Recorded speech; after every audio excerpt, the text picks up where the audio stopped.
നാരായണീ ദേവി നിന്തിരുമുറ്റത്ത് നാരങ്ങാദീപം കൊളുത്തി വച്ചു.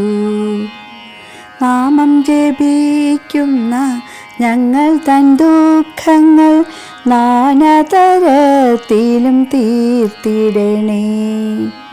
നാരങ്ങ വിളക്കിൻ്റെ പ്രാധാന്യം. രാഹുദോഷത്തിൻ്റെ പരിഹാരത്തിനായി ദേവീക്ഷേത്രങ്ങളിൽ നടത്താറുള്ള വഴിപാടാണ് നാരങ്ങ വിളക്ക്. രാഹു നവഗ്രഹങ്ങളിൽ ഒന്നായി കണക്കാക്കപ്പെടുന്നുണ്ടെങ്കിലും കേവലം തമോഗ്രഹമാണ്. ലോകത്തിന് അനിഷ്ടകാരിയുമാണ്. രാഹുവിൻ്റെ ദശയിലും മറ്റ് ദശകളിലും രാഹുവിൻ്റെ അപഹാരമുണ്ടാകുമ്പോഴും ഓരോ ദിവസവും രാഹുവിൻ്റെ നിഴലാട്ടം ഉണ്ടാകുന്ന രാഹുകാലത്തും ഇതിൻ്റെ അനിഷ്ടഫലങ്ങൾ ഉണ്ടാകുമെന്നാണ് പറയപ്പെടുന്നത്. ഇതിനെ പരിഹരിക്കാനാണ് രാഹുകാലങ്ങളിൽ നാരങ്ങ വിളക്ക് കത്തിച്ച് ദേവിയെ ഭജിക്കുന്നത്. നവഗ്രഹ മംഗളാഷ്ടകത്തിൽ രാഹുവിനെ പറ്റി പറയുന്നത് ദുർഗാപൂജനത പ്രസന്നഹൃദയ എന്നാണ്.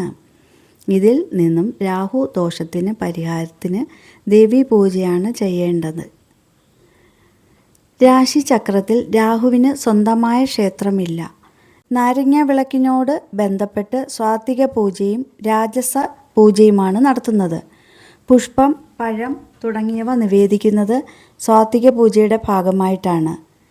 രജോഗുണ പ്രധാനമായ വസ്തുക്കൾ, അതായത് കുരുതി, രക്തപുഷ്പങ്ങൾ തുടങ്ങിയവയാണ് രജോഗുണ പ്രധാനമായ വസ്തുക്കൾ രാജസ പൂജയ്ക്ക് ഉപയോഗിക്കേണ്ടവ.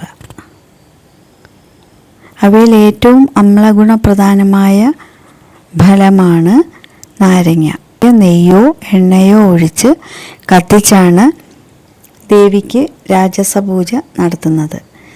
ദേവി പ്രസാദനത്തിനും അഭീഷ്ടസിദ്ധിക്കും വേണ്ടി ഭക്തജനങ്ങൾ ഇടമുറിയാതെ ദേവീസ്തോത്രങ്ങൾ ആലപിക്കുകയും ചെയ്യുന്നു. യാ ദേവി സർവഭൂതേഷു ശക്തിരൂപേണ സംസ്ഥിത നമസ്തസ്യൈ നമസ്തസ്യൈ നമസ്തസ്യൈ നമോ നമഃ. അമേ നാരായണ, ദേവി നാരായണ, ലക്ഷ്മി നാരായണ, ഭദ്രേ നാരായണ.